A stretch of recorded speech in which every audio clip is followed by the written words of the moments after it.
எவ்வளோ நேரம் இருக்குது? 20 ஓகே.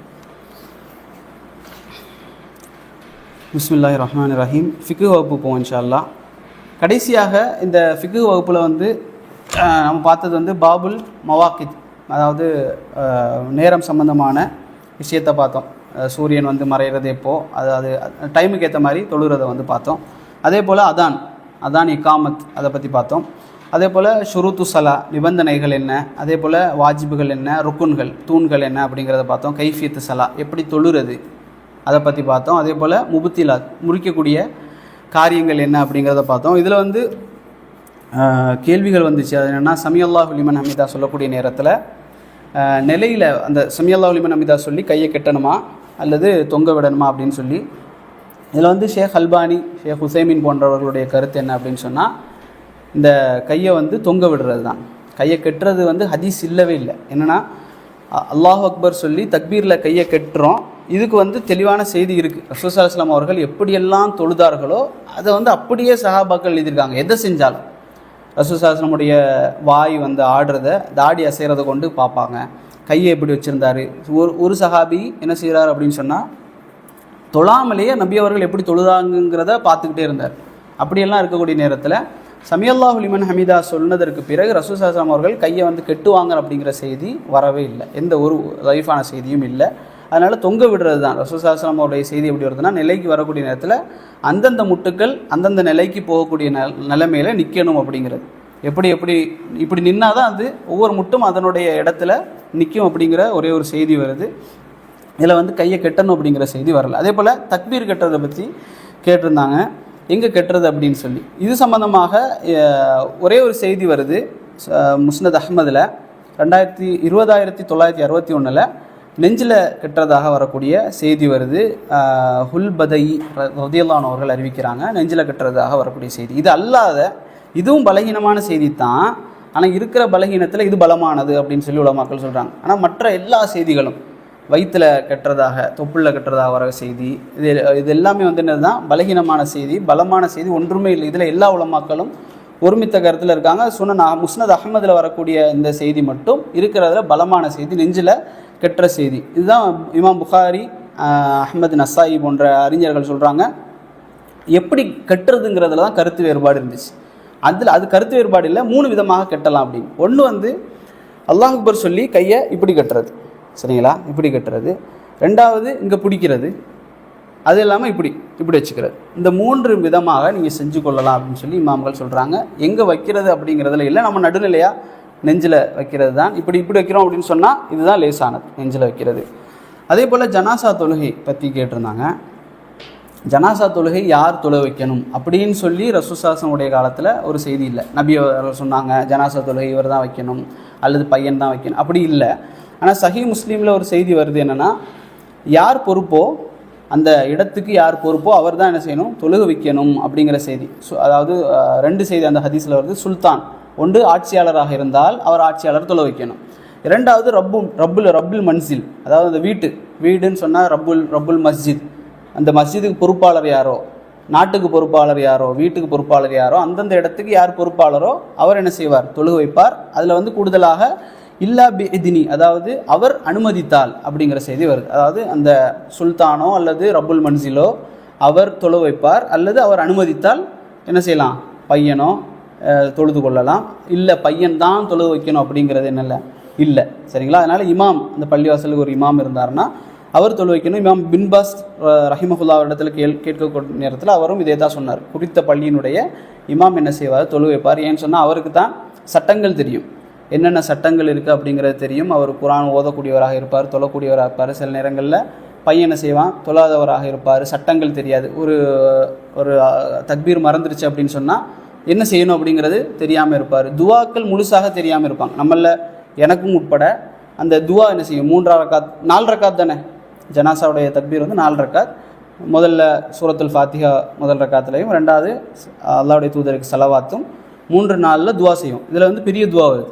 துவா முழுசாக நிறைய பேருக்கு மனனம் இல்லை, இமாம்களுக்கு என்ன செய்யும், மனனமாக இருக்கும். அவர்கள் தொழு வைக்கிறது சிறந்தது அப்படின்னு சொல்லி இப்னு மாஸ் சொல்கிறாங்க. போல் குனூத்தை பொறுத்த வரைக்கும், குனூத்தும் கேட்டிருந்தாங்க. இதில் ஒரு செய்தி குனூத்தை பொறுத்த வரைக்கும் அனஸ் ரலியல்லாஹு அவர்கள் சொல்லக்கூடிய ஒரு செய்தி இருக்குது. ரசூல் ஸல்லல்லாஹு அலைஹி வஸல்லம் அவர்கள் இந்த உலகத்தை விட்டு பிரியக்கூடிய நாள் வரை குனூத்து ஓதக்கூடியவர்களாக இருந்தார்கள் அப்படின்னு ஒரு செய்தி வருது. சுனன் அஹ்மதுலையும் அதே போல் தாரகுத்தினிலையும் வருது. ஆனால் அது ரொம்ப ரொம்ப பலகீனமான செய்தி. இதில் 2 அறிவிப்பாளர் வர்றாரு. இது நான் ஹதீஸ் துறையில் அறிஞர் இல்லை, ஆனால் இதுதான் ஹதீஸில் தெளிவாக வரக்கூடிய செய்தி. அபு ஜாஃபர் அப்படிங்கிறவர் வர்றாரு. இவர் நம்பகமானவர் இல்லை அப்படின்னு சொல்லி இமாம் அஹமத், இமாம் நசை, அபு சுரா ராசி, அதே போல் இப்னு ஹஜர் அல் அஸ்கலானி, இப்னு ஹிப்பான் போன்ற அறிஞர்கள் சொல்கிறாங்க. அதே போல் இன்னொரு அறிவிப்பாளரும் வர்றாரு, ராஃபி இப்னு அனஸ் அப்படிங்கிறவர். இவர் பலகீனம் சொல்லி இமாம் இப்னு ஹிப்பான், இமாம் அஹமது போன்ற அறிஞர்கள் சொல்கிறாங்க. அப்போ இந்த ஹதீஸ் பலகீனமானது. நபி அவர்கள் வாழ்நாள் முழுவதும் குனூத்து ஓதுனாங்க. எந்த குனூத்து? 3 குனூத்து இருக்குது. ஒன்று சுபூ தொழுகையில் ஓதக்கூடிய குனூத்து, அதே போல் வித்ரில் ஓதக்கூடிய குனூத்து இருக்குது. அதே போல் அதாவது துயருடைய காலத்தில் ஏதாவது சம்பவம் நடந்துருச்சு சொன்னால் ஓதக்கூடிய குனூத்து இருக்குது. இப்போ இதில் இந்த செய்தி எதுக்கு வருதுன்னா, இந்த சுபுகுல குனூத்து ஓதுவாங்களே பள்ளியில், அது சம்மந்தமாக வரக்கூடிய செய்தி பலகீனமான செய்தி, முன்கரான செய்தி அப்படின்னு சொல்லி சாலிஹ் அல் ஃபௌசான், இப்போவும் உயிரோடு இருக்கிற ஒரு அறிஞர் சவுதி அரேபியாவில் ஷேக் சாலிஹ் அல் ஃபௌசான் மின்ஹதுல் அல்லாம் அப்படிங்கிற கிதாபில் 3வது அத்தியாயத்தினுடைய 128லேருந்து 130 வரைக்கும் சொல்கிறாங்க. ஆனால் உண்மையான செய்தி என்ன அப்படின்னு சொன்னால், அபு மாலிக் அல் அஷ்ஜாய் அவங்க அவருடைய வாப்பாட்டை கேட்குறாங்க, நீங்கள் அலி ரலியாவோடும் உஸ்மானோடும் அபூபக்கர் ரலியாவோடும் 4 சஹாபாக்கள், அபூபக்கர், உமர், உஸ்மான், அலி 4 பேரோடும் நீங்கள் தொழுதிருக்கீங்களே, பாப்பாட்டை கேட்குறாரு, தொழுதிருக்கிறீங்களே, நீங்கள் இந்த குனூத் ஓதுறதை பார்த்துருக்கிறீங்களா அப்படின்னு கேட்குறாங்க. சுபுகில் குனூத் ஓதுறதை பார்த்துருக்கீங்களா? அப்போ அவர் சொல்கிறாரு, நான் பார்த்ததே இல்லை அப்படின்னு சொல்கிறார். இது புதுமையாக ஏற்படுத்தப்பட்ட ஒரு பிதஅத் அப்படின்னு சொல்கிறார். சுபுகில் குனூத் ஓதுறது இது திருமிதி, நஸ்ஸாய், இப்னு மாஜா போன்ற கிரந்தங்களில் பதிவு செய்யப்பட்ட செய்தி. இமாம் திருமிதி, இமாம் இப்னு ஹஜரும் இது சஹீஹ் அப்படின்னு சொல்கிறாங்க. ஆனால் துயர்கால குனூத் அப்படிங்கிறது இருக்குது. பீர மௌனா அப்படிங்கிற ஒரு இடத்துல ரசூலுல்லாஹி அவர்கள் குர்ஆனை ஓதி கொடுத்த 70 பேர் என்ன செய்யப்பட்டாங்க? கொலை செய்யப்பட்டாங்க. பீர மௌனா அப்படிங்கிற இடத்துல அநியாயமாக கூட்டு போய் கொலை செய்யப்பட்டாங்க. அந்த ஒரு மாதமும் என்ன செஞ்சாங்க? ரசூலுல்லாஹி அவர்கள் குனூத் ஓதுனாங்க. எல்லா தொழுகையிலையும் 5 வேளை தொழுகையிலையும் ஒரு மாதமாக தொடர்ந்து ரசூலுல்லாஹி அவர்கள் குனூத் ஓதுனாங்க. இது இப்னு அப்பாஸ் அவர் அறிவிக்கக்கூடிய செய்தி, சுனன் அஹமத், அபூதாவுத், ஹாக்கிம். அதே போல் பீர மௌனா சம்மந்தமாக வரக்கூடிய செய்தி புகாரி முஸ்லீமில் வருது. இது துயர் காலத்தில் ஓதக்கூடிய குனூத், அது ரசூலுல்லாஹி அவங்க செஞ்சாங்க. அதே போல் வித்தருடைய குனூத்தை பொறுத்த வரைக்கும் ரசூலுல்லாஹி அவர்கள் செய்யாமலும் இருந்திருக்காங்க, செய்யவும் செஞ்சுருக்காங்க. 2 செய்தியும் வருது. ஹசன் ரலியா அறிவிக்கக்கூடிய செய்தி வருது, வித்ரில் குனூத் ஓதுனதாக முஸ்னத் அஹமதுலேயும் பைஹக்கிலையும் இப்னு குசைமாவிலையும் வருது. அப்போது வித்தருடைய குனூத் ரசூலுல்லாஹி செஞ்சுருக்கிறாங்க, துயர்கால குனூத் செஞ்சுருக்கிறாங்க. ஆனால் சுபுனுடைய குனூத் என்ன செய்யலை? ரசூலுல்லாஹி அவர்கள் செய்யலை. அதுலேயும் நம்ம ஊரில் ஒரு குனூத்துக்குனே ஒரு துவா வச்சுருக்கிறாங்க. அந்த துவாவும் ரசூலுல்லாஹி என்ன செய்யலை? இந்த துயர்காலத்தில் கூட அதை ஓதலை, வேறு துவாவை தான் ரசூலுல்லாஹி அவர்கள் செஞ்சாங்க. சரிங்களா? அடுத்ததாக சுன்னத் தொழுகைக்கு போவோம். சுன்னத் தொழுகைகள் நபி அவங்க சொன்னாங்க, ஒரு நாளைக்கு யார் 10 ரக்காத்துகள் அல்லது 12 ரக்காத்துகள் தொடர்ச்சியாக செஞ்சுட்டு வர்றார், அவருக்கு சொர்க்கத்தில் ஒரு மாளிகையை அல்லாஹ் என்ன செய்கிறான்? கட்டி கொடுக்குறான் அப்படின்னு சொல்லி. இது என்ன அப்படின்னு சொன்னால், யாராக சொல்லுங்களேன், ஒரே ஒரு ஆள் கை தூக்கி. 12 10 ரக்காத் ரசூலுல்லாஹி அவர்கள் தொடர்ச்சியாக சொன்னது. தினமும் 10 ரக்காத் சுன்னத் தொழுகை. ஓகே, சரி.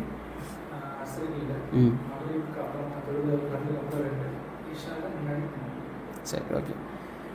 இதில் 2 ரக்காத் ஃபஜ்ருக்கு முன்னால், 4 ரக்காத் தொஹருக்கு முன்னால். சரிங்களா? தொஹருக்கு பின்னால் 2, அசருக்கு முன்னுக்கு பெண்ணுக்கும் இல்லை, மக்ரிபுக்கு பின்னால் 2, இஷாவுக்கு பின்னால் 2. இது 12. எப்போ 10 ஆகும்னா, லொஹருக்கு முன்னால் உள்ள 4 2 ஆச்சுன்னா என்ன செய்யும்? 10 ஆகும். அப்போது இதுதான் சுன்னத்தான தொழுகைகள் 10 அல்லது 12 ரக்காத். ராத்திபான சுன்னத்துகள் சொல்லுவாங்க. இது ரசூலுல்லாஹி தொடர்ந்து கடைபிடிச்சு வந்த செய்தி. இது அல்லாத நீங்கள் அதிகப்படியாக நஃபீலான தொழுகை தொழுது கொள்ளலாம். 2வது சஜிதாவில் கைகளை விரித்து வைப்பது.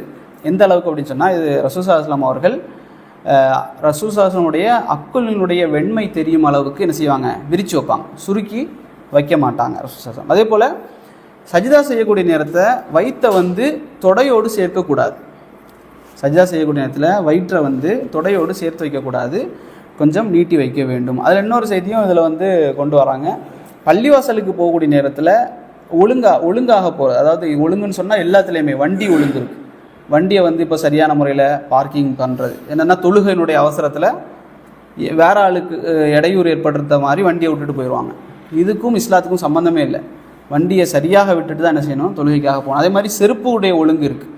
முஸ்லீம்களுடைய செருப்புகளுடைய ஒழுங்கு கூட இன்றைக்கி சரியாக இல்லை. அதுக்குன்னு ஒரு ரேக் வச்சுருப்பாங்க, ஆனால் ரேக்கில் யாருமே வைக்கிறது இல்லை. அல்லது கீழே வச்சாலும் கூட அதை ஒழுங்காக வைக்கிறது இல்லை. கேட்டால் அது தொழுகைக்கு நான் வந்து அவசரமாக போகிறேன், இது வந்து நல்ல ஒரு அஹ்லாக் இல்லை. அதையும் என்ன செய்யணும், சரிப்படுத்தணும். அதே போல் கையை வந்து தரையில் வந்து முழுசாக வைக்காமல் இருக்கிறது. அதாவது கை வந்து இந்த பகுதியை வச்சுக்கொள்ளலாம், ஆனால் இதையெல்லாம் வைக்கக்கூடாது.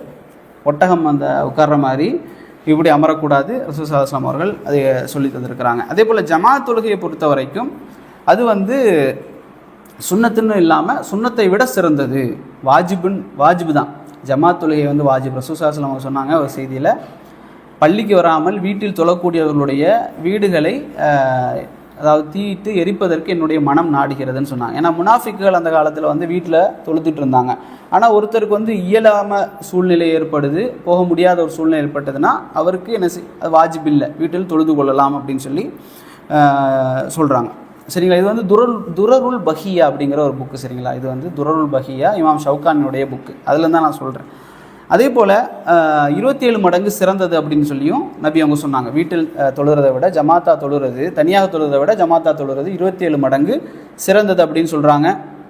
சஃபரில் இருந்தீங்க அப்படின்னு சொன்னால், இப்போ வந்து தொழுகையில் இப்போது சஃபர், அதாவது முசாஃபிராக இருக்கிறீங்க, சஃபரில் ஒரு ஊருக்கு போகிறீங்க அப்படின்னு சொன்னால் நாம் என்ன செய்யணும் அப்படின்னு சொன்னால், ஜமாத்தில் இருக்கிறோன்னா ஜமாத் தான் தொழணும். இப்போ நீங்கள் பயணத்தில் போயிட்டீங்க அங்கே இமாம் வந்து 4 ரக்காத் தொழ வைக்கிறார். தொஹருக்கு நீங்கள் போகிறீங்கன்னு வைங்களேன், அவருக்கு பின்னால் நீங்கள் தொழுதா 4 தான் தொழணும். சரிங்களா. 4 ரக்காத் அவர் இமாம் ஜமாத்தாக தொழுதார் அப்படின்னு சொன்னால் 4 ரக்காத் தொழணும்.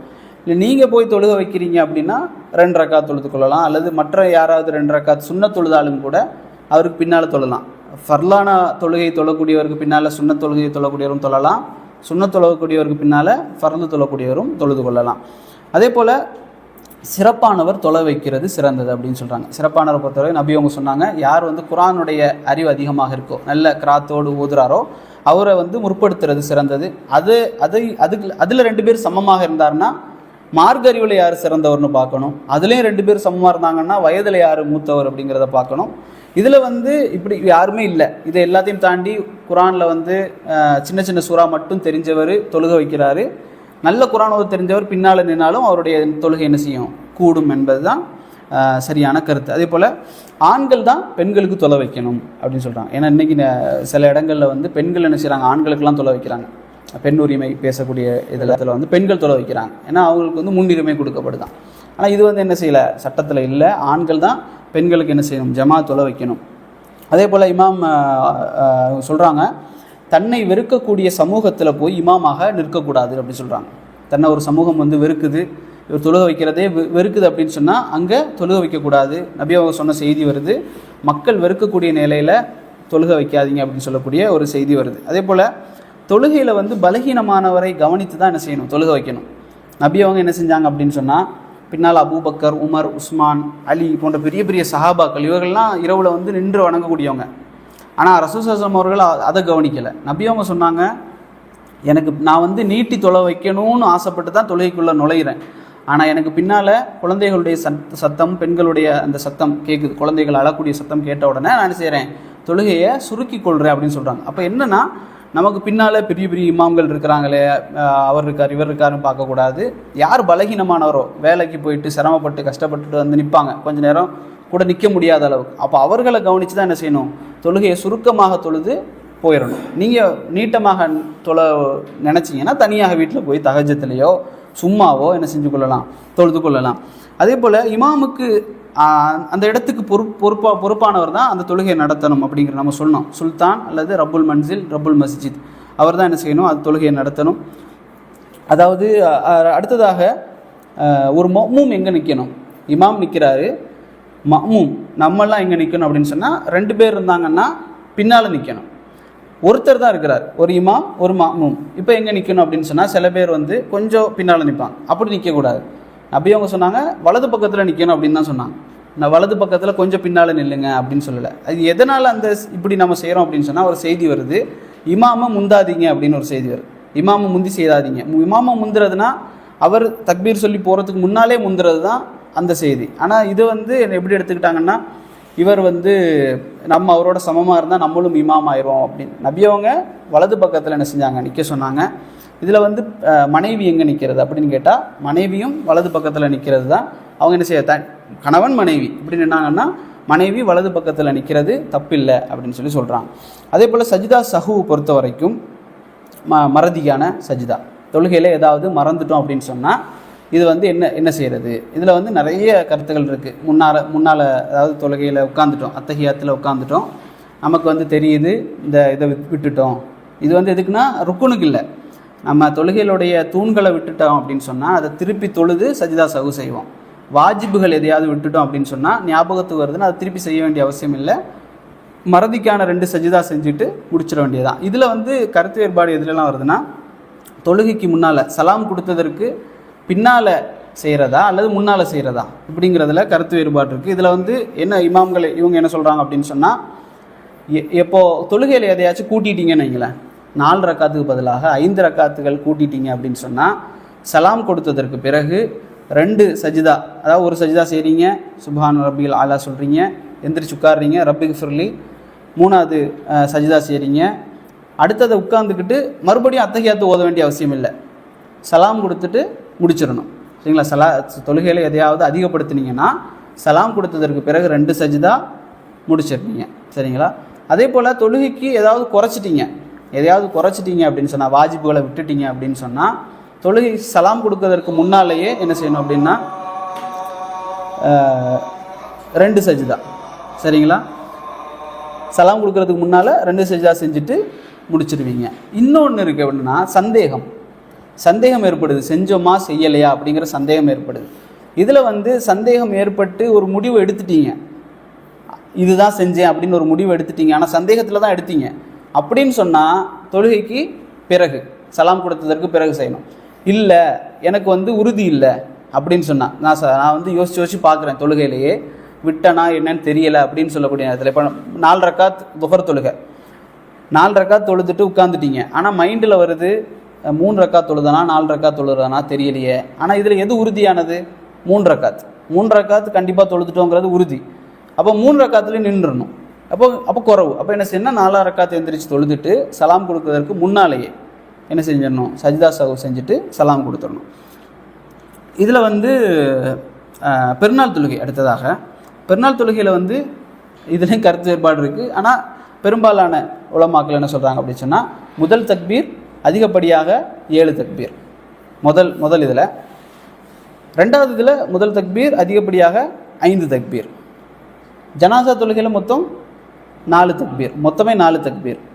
ஈதுடைய தொழுகையில் 1+7 1+5. சரிங்களா? இதில் எண்ணிக்கையில் ஏதாவது குறைவு ஏற்பட்டுச்சு, அது இதில் மறதி ஏற்பட்டுருச்சு அப்படின்னு சொன்னால், இதில் தான் பெரும்பாலும் மறதி. ஏன்னா வருஷத்துக்கு 1 வாட்டி 2 வாட்டி தொழுறதுனால, பழக்கம் இல்லாததுனால எத்தனை வாட்டி சொன்னோம் தெரியலையே அப்படின்லாம் இமாம்களுக்கு பெரும்பாலும் இது வரும். அந்த நேரத்தில் இதுக்கு சஜிதா சஹு செய்யணும்னு அவசியம் இல்லை. சரிங்களா? இது சுன்னத்தானது. அதே போல் ஈதுடைய தொழுகையை பொறுத்த வரைக்கும் அதுக்கு முந்திய அதானும் இக்காமத்தும் இல்லை. சில பள்ளிவாசல்கள்லாம் இதுக்கெல்லாம் இக்காமத்தெல்லாம் சொல்லுவாங்க. அதானும் இல்லை, இக்காமத்தும் இல்லை. தொழுகையை பொறுத்த வரைக்கும் ஹுத்துபா இருக்கணுமா, தொழுகை இருக்கணுமா? முதல்ல தொழுகை, 2வது தான் என்ன ஹுத்துபா. எங்கள் ஊர்லலாம் முதல்ல ஹுத்துபா, 2வது தான் தொழுகை.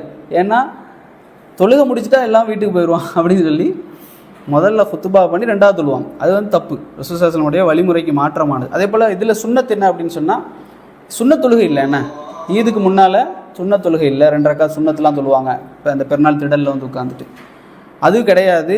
தொழுகை எங்கே நடத்தணும் அப்படின்னு சொன்னால் திடலில். அதே போல் பாதைகளை மாற்றிக்கொள்வது, போகக்கூடிய நேரத்தில் ஒரு பாதை, வரக்கூடிய நேரத்தில் ஒரு பாதை நபி அவங்க வலியுறுத்தியது. அதே போல் சாப்பாடு, நோன்பு பெருநாளைக்கு இது ஒரு செய்தி, நோன்பு பெருநாளைக்கு சாப்பிட்டுட்டு போகணும். இப்போ ஹஜ்ஜு பெருநாளுக்கு சாப்பிடாமல் போகணும் அப்படின்னு. இதில் நோன்பு பெருநாளைக்கு சாப்பிட்டுட்டு போகிறது தான் ஹதீஸில் இருக்குது. ஹஜ்ஜு பெருநாளுக்கு சாப்பிடாமல் போகணும் அப்படிங்கிறது இல்லை. சரிங்களா? 2க்கும் சாப்பிட்டுட்டு போய்கொள்ளலாம். அதே போல் ஜும்மா தொழுகை யாருக்கெல்லாம் கடமை இல்லை அப்படின்னு சொன்னால், பெண்களுக்கு கடமை இல்லை, வந்தால் நல்லது. அவங்க ஜமாத்துக்கு தொழுன்னு ஆசைப்பட்டாங்கன்னா சிறப்பு. சரிங்களா. ஆனால் பெண்களுக்கு கடமை இல்லை. அடிமைகள் அவர்களுக்கு கடமை இல்லை. முசாஃபிர் சஃபரில் இருப்பாங்கள்ல அவர்களுக்கு கடமை இல்லை. அதே போல் யாருக்கு நோயாளிகள் மரியல் அவர்கள் நோயாளிகளுக்கும் என்ன செய்யலை, இந்த ஜும்மா வந்து கடமை இல்லை. மற்ற எல்லாருக்கும் என்ன தான் இது கடமை தான். ஆனால் இவர்கள் 4 பேரும் விரும்பினா தொழுது கொள்ளலாம். ஒருத்தர் வந்து முசாஃபிராக இருக்கிறார், சஃபரில் இருக்கிறாரு, வந்து 4 நாள் ஆச்சு. ஆனால் அவருக்கு வந்து ஜும்மா வந்து நடக்குது ஒரு பள்ளியில், கிட்ட தான் இருக்குது பள்ளிவாசல், போகலாம் எல்லாமே செய்யலாம். ஆனால் இவர் வந்து தொழாமல் வீட்டிலே உட்காரக்கூடாது, அது சிறப்பு இல்லை. அவர் என்ன செய்யணும், போய் ஜமாத்தில் கலந்து கொள்ளணும். அதே போல் நேரத்தோடு போகணும். இந்த ஜும்மாவுடைய சில விஷயங்களை நான் சொல்கிறேன், சுன்னத்தான விஷயங்கள். நேரத்தோடு போகிறது சுன்னா. 2வது பாங்கு, அதான் பாங்கு சொல்லுவாங்களே, பாங்கு சொல்கிறதுக்கு முன்னாலே போகிறது தான் என்ன ஏற்றமானது. ஏன்னா ரசூல் ஸல்லல்லாஹு அலைஹி வஸல்லம் அவர் சொன்னாங்க, யார் வந்து ஜும்மா தொழுகைக்கு வரக்கூடிய நேரத்தில் பாங்கு சொல்லி இமாம் வந்து மிம்பரில் ஏறி குத்துபா ஆரம்பிப்பார், இந்த பாங்கு சொல்லிட்டாங்கன்னா வாசலில் 2 மலக்குமார்கள் நின்றுட்டு இருப்பாங்க. இவங்க தான் என்ன செய்வாங்கன்னா வருகை பதிவேடு, சரிங்களா. நாங்கள் அதை மாதிரி நம்ம ஆஃபீஸ் போகும்போது பண்ணுற மாதிரி இவங்க தான் என்ன செய்வாங்க, பள்ளிக்கு இவர் வந்திருக்காரு, ஜும்மாக்கு இவர் வந்திருக்காருன்னு சொல்லி 2 மலக்குமார்கள் நின்று எழுதிட்டே இருப்பாங்க. இவர் வந்திருக்காரு, இவருடைய மகன் இவர், இவருடைய மகன் இவர், எழுதிட்டே இருப்பாங்க. எப்போ வந்து பாங்கு சொல்லப்படுதோ, இமாம் மிம்பரில் ஏறி அஸ்ஸலாமு அலைக்கும் சொல்லி பாங்கு சொல்லிட்டாங்களோ, அத்தோட இந்த 2 பேர் என்ன செய்வாங்கன்னா மூடிட்டு பள்ளிவாசலுக்குள்ளே வந்து அமர்ந்துருவாங்க. இமாமுடைய குத்துபாவை கேட்க ஆரம்பிச்சிருவாங்க. அதற்கு பிறகு வரக்கூடியவருடைய பெயர்கள் என்ன செய்யப்படாது, அந்த பதிவேட்டில் இருக்காது. இது ரொம்ப முக்கியமானது. நம்ம பாங்கு சொல்கிறதுக்கு முன்னாலே பள்ளிவாசலில் போய் அமர்ந்துறது நல்லது. அதே போல் இந்த ஜும்மாவுடைய நாளில் வியாபாரத்தில் என்ன செய்யக்கூடாது, ஈடுபட்டுறக்கூடாது. ஜும்மாவுடைய அந்த குத்துபா தொழுகை நேரத்தில் வியாபாரத்தில் ஈடுபடக்கூடாது, நேரத்தோடு போகணும். அதே போல் யாரையும் வந்து பிரித்து கொண்டு போகக்கூடாது. இன்றைக்கி பெரும்பாலான மக்கள் என்ன செய்வாங்கன்னா 2 தப்பு. ஒன்று வந்து பின்னாலே நம்ம போய் உட்காந்துருவோம், பின்னால் உட்காந்துட்டு வரக்கூடியவன் வந்து நமக்கு மேலே ஏறி போவான், இப்படியும் ஆக்கிடக்கூடாது. 2வது நாமளும் என்ன செய்யக்கூடாதுன்னா 2 பேரை பிரித்து கொண்டு போகக்கூடாது. நபி அவங்க ஸல்லல்லாஹு அவர்கள் எச்சரித்த ஒரு செய்தி. அதே போல் பெர்ஃப்யூம் நறுமணம் அணிந்து கொள்வது சுன்னா, நல்ல ஆடை அணிந்து கொள்வது சுன்னா, குளித்து கொள்வது. அதே போல் இமாமுக்கு நெருக்கமாக அமர்ந்து கொள்வது சுன்னா. நெருக்கம்னா பக்கத்தில் இல்லை, முடிஞ்ச வரைக்கும் முதல் சஃப்பில் அமர்ந்து கொள்வது சுன்னா. அதே போல் சலாத்துல் ஹவுஃப், இது வந்து நிறைய விதமாக இருக்குது. பயத்தொழுகை, பயத்தினுடைய தொழுகைனா எனக்கு சும்மா பயமாக இருக்குது அதனால் அப்படி இல்லை. போர் காலம் அல்லது போர் மாதிரியான ஏதாவது காலத்தில் வந்து தொழக்கூடிய ஒரு தொழுகை இருக்குது. இன்ஷா அல்லாஹ் அது பெரிய ஒரு வித்தியாசமாக வரும். 9 முறையெல்லாம் சொல்கிறாங்க இமாம்கள். 6 முறைன்னு சில பேர் சொல்கிறாங்க, 9 முறையாக இருக்குன்னு சொல்கிறாங்க. அதை நம்ம இன்ஷா அல்லாஹ் இன்னொரு நாள் பார்ப்போம். இதில் வந்து தவறுகளை மட்டும் கடைசியாக சொல்லிக்கிறேன். தொழுகைக்கு போகக்கூடிய நேரத்தில் தொழுகை ஆரம்பிச்சிருச்சு அப்படின்னு சொன்னால் ஓடி போகக்கூடாது. பள்ளிக்கு உள்ளேயும் சரி வெளியேயும் சரி தொழுகை ஆரம்பிச்சிருச்சு ஓடி போகிறேன் அப்படின்னு சொல்லி ஓடியோ விரைந்தோ போகக்கூடாது. ரசூல் ஸல்லல்லாஹு அலைஹி வஸல்லம் சொன்னாங்க, தொழுகை ஆரம்பிக்கப்பட்டு விட்டால் நீங்கள் விரைந்து செல்லாதீர்கள், கிடைத்ததை தொழுங்கள், தப்பி போனதை திரும்பி நீங்கள் என்ன செய்யுங்க மீட்டிக்கொள்ளுங்கள் அப்படின்னு சொல்லக்கூடிய செய்தி சஹீல் புகாரி சஹீல் முஸ்லீமில் வருது. அதே போல் தொழுகைக்கு போகக்கூடிய நேரத்தில் வெங்காயம் பூண்டு இதை என்ன செய்யக்கூடாது, சாப்பிட்டுட்டு போகாதீங்க அப்படின்னு சொல்லி ரசூல் ஸல்லல்லாஹு அலைஹி வஸல்லம் அவர்கள் சொல்ல செய்தி புகாரி முஸ்லீமில் வருது. கடைசியாக கூட்டு துவா, தொழுகை முடிஞ்சதுக்கு பிறகு இதுவும் மசாலா தான், கூட்டு துவா இல்லை. ஆனால் இது தெளிவான தப்பு என்னென்னா, ரசூல் ஸல்லல்லாஹு அலைஹி வஸல்லம் அவர்கள் வாழ்நாளில் 23 ஹிஜ்ரி 2 தொழுகை ஆரம்பிக்குது. வாழ்நாள் மௌத்து வரைக்கும் ரசூல் ஸல்லல்லாஹு அலைஹி வஸல்லம் அவர்கள் தொழுகைக்கு பிறகு துவா செஞ்சதே இல்லை. திருமணத்தில் துவா செஞ்சதே இல்லை. நபி அவங்க திருமணம் கலந்து கொண்டிருக்காங்க, திருமணத்தில் என்ன செஞ்சல கூட்டு துவா செஞ்சது கிடையாது. தொழுகை முடிந்ததற்கு பிறகும் நபி அவர்கள் கூட்டு துவா செஞ்சது கிடையாது. ஜனாசாவுடைய தொழுகை ரசூல் ஸல்லல்லாஹு அலைஹி வஸல்லம் அவங்க என்ன சொன்னாங்கன்னா, உங்களுடைய சகோதரர்களுக்காக நீங்கள் துவா செய்யுங்கன்னு சொன்னாங்க. ஆனால் நபி அவங்க நின்றுட்டு துவா செய்யலை. ஜனாசா அடக்கியதற்கு பிறகு அல்லது ஜனாசா தொழுது முடிந்ததனுடனே ரசூல் ஸல்லல்லாஹு அலைஹி வஸல்லம் அவர்கள் கூட்டு துவா செஞ்சதில்லை. யுத்தம் நடந்துச்சு, பத்ர் யுத்தம், உஹத் யுத்தம்லாம் நடந்துச்சு. அதில் கூட நபி அவங்க என்ன செய்யலை. இன்றைக்கி உஹதுக்கும் பத்ருக்கும் போயிட்டு சில ட்ராவல்ஸ் என்ன செய்வாங்கன்னா அங்கே போய் உட்காந்து கூட்டு துவா செய்வாங்க. அப்போது ரசூல் ஸல்லல்லாஹு அலைஹி வஸல்லம் அவர்கள் போன சமயத்திலே நபி அவங்க தனியாக துவா செஞ்சாங்க. பத்ரில் போகக்கூடிய நேரத்தில் ரசூல் ஸல்லல்லாஹு அலைஹி வஸல்லம் என்ன செஞ்சாங்க, கையேந்தி தான் துவா செஞ்சாங்க. எல்லாரையும் கூட்டு ஆமீன் சொல்லி செய்யலை. அதனால் இந்த இடங்களில் வந்து கூட்டு துவா, தொழுகை தான் நம்ம பேசுகிறோம், அதனால் தொழுகையில் வந்து கூட்டு துவா வந்து இல்லை. இது தெளிவான செய்தி, ஒரு ஆதாரமான செய்தி கூட இல்லை. அது என்ன நமக்கு சொல்லுவாங்கன்னா, காரணம் சொல்லுவாங்கன்னா, நிறைய பேருக்கு வந்து என்ன துவா செய்கிறதுனே தெரியலை, அதனால் இமாம் வந்து என்ன செய்கிறாங்க, துவா செய்கிறாங்க, அவங்கெல்லாம் ஆமீன் சொல்லுவாங்க. அப்படி இல்லை. அதை பாமர மக்களாக இருந்தாலும் கூட அவனுக்கு தெரியும் என்னென்ன தேவைன்னு அவனுக்கு தெரியும், அவன் அல்லாட்ட கேட்பான், அதை கேட்டுக்கொள்ளலாம். ரெண்டாவது இன்னொரு விஷயம் என்னென்னா, ரசூல் ஸல்லல்லாஹு அலைஹி வஸல்லம் அவர்களே தொழுகை முடிந்ததற்கு பிறகு உட்கார்ந்து துவா செஞ்சதில்லை, திக்ருகளை சொல்லி தந்திருக்காங்க. சுப்ஹானல்லாஹ் சொல்கிறது, அல்ஹம்துலில்லாஹ், அல்லாஹு அக்பர், அது இல்லாத நிறைய துவாக்கள் தொழுகை முடிந்ததற்கு பிறகு சொல்லி தந்திருக்காங்க. ஆனால் ரசூல் ஸல்லல்லாஹு அலைஹி வஸல்லம் அந்த இடத்துல கூட நீங்கள் வந்து துவா செய்யுங்கன்னு சொல்லலை, ரசூல் ஸல்லல்லாஹு அலைஹி வஸல்லம் அவர்களும் துவா செஞ்சதில்லை. ஆனால் ஒருத்தர் தொழுகை முடிஞ்சோடனே எனக்கு துவா செய்யணும் ஆசை இருக்குது அப்படின்னு சொன்னால் கேட்டுக்கொள்கிற தப்பில்லை. ஆனால் அதையும் வளமை ஆக்கிடக்கூடாது, இது வந்து வளமை அப்படின்னு சொல்லி ஆக்கிடக்கூடாது அப்படின்னு சொல்லி இமாம் அவங்க சொல்லி காட்டுறாங்க. இதில் ஏதாவது சந்தேகம் இருந்தால் கேளுங்க இன்ஷா அல்லாஹ். இதில் இன்னொன்று என்னென்னா, அக்கீதாவை பொறுத்த வரைக்கும், ஈமான் அக்கீதா இந்த மாதிரி விஷயங்களை பொறுத்த வரைக்கும் இதில் வந்து கருத்து வேறுபாடுகள் கிடையாது. கருத்து வேறுபாடுகள் இருந்துன்னா எப்படி கருத்து வேறுபாடு வரும்னா, அல்லாஹ் ஒருத்தனா 2 பேரா, இப்படி தான் கருத்து வேறுபாடு வரும். இதில் ஒன்றே ஒன்று தான் சரியாக இருக்கும், சரிங்களா? அல்லாஹ் ஒருத்தன் தான் அப்படிங்கிறது தான் சரி. அது இல்லாமல் மற்றது எல்லாமே தப்பு தான், 2, 3, 5, 10. அக்கீதாவில் வந்து இது தெளிவானது. ஆனால் மசாயில்களை பொறுத்தவரை, இது மசாயில்னே சொல்லுவாங்க, கருத்து வேறுபாடுகள் உள்ளது, இஃப்திலாஃப், கருத்து வேறுபாடுகள் இருக்கும் அப்படின்னு சொல்லி எல்லா விஷயத்துலையுமே, தொழுகையில் தொடங்கி சொத்துரிமையில் வந்து எல்லாத்துலேயுமே என்ன செய்யும், கருத்து வேறுபாடுகள் இருக்கும். இந்த கருத்து வேறுபாடுகள் தான் இஸ்லாத்தில் சஹாபாக்கள் காலத்துலேருந்தே இருக்குது. நபியவர்களோடு இருந்து ஹதீஸ்களை கேட்டு, நபியவர்களை பார்த்து, அரபு இலக்கணம் தெரிஞ்சு, கவாய்து நஹு, சர்ஃப், இது மாதிரி இலக்கணங்கள் இதெல்லாம் தெரிஞ்சு அவர்களுக்கு மத்தியில் என்ன செஞ்சிச்சு, கருத்து வேறுபாடுகள் இருந்துச்சு. அதுக்கு பிறகு இந்த கருத்து வேறுபாடுகள் தொடர்ந்து வந்துக்கிட்டே இருக்குது, மறுமை நாள் வரைக்கும் வந்துக்கிட்டே இருக்கும். அதனால் நாம் என்ன செய்யணும்னா, அந்த ஃபிக்ஹ் படிக்கக்கூடிய நேரத்தில் எதெல்லாம் சிறந்ததோ அதை வந்து எடுத்துக்கொள்ளணும். நமக்கு ஏதாவது சந்தேகம் வருது, இல்லை இது இப்படி இருக்காது அப்படி இருக்காது அப்படின்னு நேரத்தில் நமக்கு தெரிஞ்ச நல்ல ஹதீஸ் துறை ஆழமுள்ள ஒரு ஆலிம் நம்ம ஊரில் இருப்பார் அல்லது நமக்கு தெரிஞ்சவராக இருப்பார், அவர்கிட்ட என்ன செஞ்சு கொள்ளணும், கேட்டு தெரிஞ்சுக்கொள்ளணும். இப்போ அவருக்கு ஒருத்தட்ட 2 பேர்கிட்ட கேட்டிங்கன்னு வைங்களேன் பிரச்சனை. ஒரு வீடியோ யூடியூப்பில் ஒரு வீடியோ பார்ப்பீங்க, குரோமில் போயிட்டு அதில் ஏதாவது செக் பண்ணுவீங்க, 2 மாற்று கருத்து வரும். ஊரில் உள்ள இமாம் இன்னொன்று சொல்லுவார். அப்படின்னா உடனே இது கருத்து வேறுபாடு, ஒரே பிரச்சனையாக இருக்குது, அவன் ஒன்று சொல்கிறான் இவன் ஒன்று சொல்கிறான், இப்படி போயிடக்கூடாது. நாம் என்ன செய்யணும்னா, இந்த 2ஐயும் எடுத்து உங்களுக்கு நல்ல பரிச்சயம் உள்ள அந்த இமாம்கிட்ட கொடுங்க, இவங்க இப்படி சொல்கிறாங்க, இவங்க இதில் உங்களுக்கு விளக்கம் என்ன. ஏன்னா நமக்கு வந்து அரபுடைய புலமை நமக்கு தெரியாது, தமிழில் தான் நாம் என்ன செய்வோம், ஹதீஸை படிப்போம்.